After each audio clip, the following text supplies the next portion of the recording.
Hi. Indian stamp act 1899 అసలు ఎందుకు వచ్చింది, దీని ఆబ్జెక్ట్ ఏంటో మనం ఈరోజు అర్థం చేసుకుందాం. అసలు దీన్ని రేజ్ చేయడానికి ఇది మెయిన్ రీజన్ ఏంటంటే కంట్రీకి రెవెన్యూ తెచ్చుకోవడానికి. So Indian main stamp act, registration యాక్ట్ని పక్కన పెడతాం. స్టాంప్ యాక్ట్ అయితే కేవలం కంట్రీ రెవెన్యూని పెంచుకోవడానికి మాత్రమే అదొక లాభం కింద వచ్చింది. So see this is very clear. మీరు ఇక్కడ కూడా చూస్తే to raise revenue by the taxation of certain instruments of transaction. కొన్ని ట్రాన్సాక్షన్స్కి ఒక రెవెన్యూ, ఒక స్టాంప్ పేపర్ వేస్ మీద ఏదైనా తీసుకున్నప్పుడు మీరు కొంచెం అమౌంట్ కడతారు.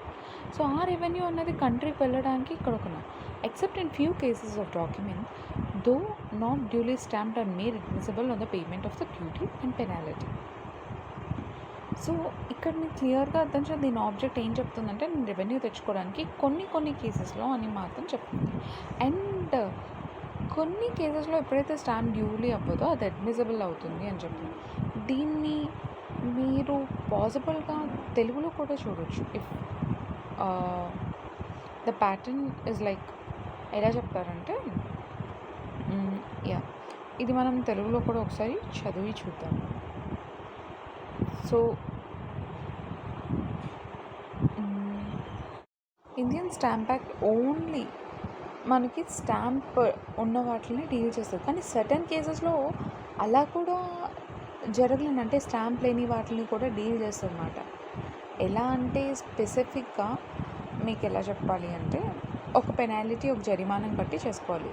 సో ఇక్కడ చూడండి క్లియర్గా ఉంది. కొన్ని లావాదేవీలను సాధనాలపై పన్ను విధించడం ద్వారా ఆదాయాన్ని పెంచడం ఈ చట్టం యొక్క ఉద్దేశం. మీకు అర్థమైంది కదా, స్పష్టంగా ఇది మీకు కనిపిస్తుంది. కొన్ని నిర్దిష్ట సందర్భాల్లో తప్ప పత్రాలు సరిగ్గా స్టాంప్ చేయబడనప్పటికీ సుంకం మరియు జరిమానం చెల్లింపుపై అమూల్లో చెల్లుబడుతుంది. సో దీనికి మీరు పెనాలిటీ అండ్ డ్యూటీ అండ్ లివేట్ ట్యాక్స్ మాట. సుంకం అంటే లివేట్ ట్యాక్స్ అని అర్థము.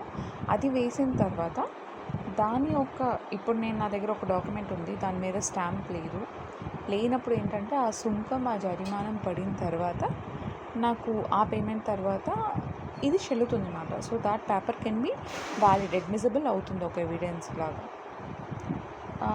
ఎప్పుడు ఒక స్టాంప్ పేపర్ ఎవిడెన్స్ అవుతుందంటే ఒక మనిషికి రైట్స్ కనిపించాలి అందులో, ఇంకో మనిషిని కాదు, ఈ మనిషికి చెందుతుంది, అదొక ఎవిడెన్స్ అవుతుంది. అప్పుడు సెక్షన్ మీరు ఎవిడెన్స్ సెక్షన్స్లో చూస్తే. సో ఐ హోప్ మీకు అదంతా స్ట్రక్చర్ క్లియర్గానే. సుంకం అంటే నేను మళ్ళీ చెప్తున్నాను, సుంకం అంటే లివేట్ ట్యాక్స్. అంటే ఇప్పుడు ఈ స్టాంప్ పేపర్కి ఎంత పడుతుంది, ఇంత పడుతుంది, ఒకవేళ ట్యాక్స్ ఎంత పడుతుంది, మీరు ఫ్యూ ఇయర్స్ బ్యాక్ చేయించుకున్నారు, దానికి పడలేదు, మీరు ఆ పెనాలిటీ ప్లస్ ఆ స్టాంప్ పేపర్ ఒక పేమెంట్ కట్టాలి ఇంత పేపర్కి, అండ్ ఇంత లేట్గా మీరు చేసి ఇప్పుడు కేసు వచ్చినందుకు దాని యొక్క ట్యాక్స్, లైక్ దాని యొక్క ఫైన్ కూడా మీరు కట్టాల్సి ఉంటుంది.